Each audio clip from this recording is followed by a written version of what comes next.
আসসালামু আলাইকুম বন্ধুরা, সবাই কেমন আছেন?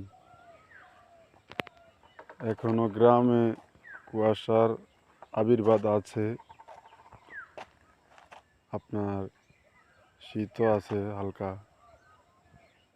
শহরের মানুষ হয়তো এটা অনুভব করতে পারবে না, কারণ ইদানিং খুব গরম পড়তেছে। এই যে ওই সাইডে ধান লাগাইছে, আর এই সাইডে কি সুন্দর ডাউল,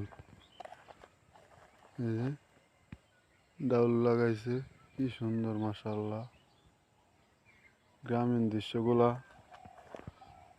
আমাদের সবাই জীবনে ছড়িয়ে আছে।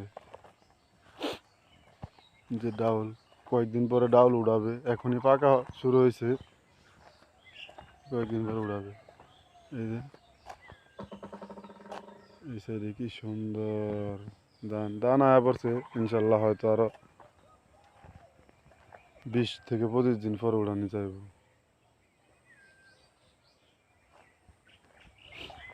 যে রাস্তার সাথে চতুর্থ সাইডে তাল গাছ লাগানো।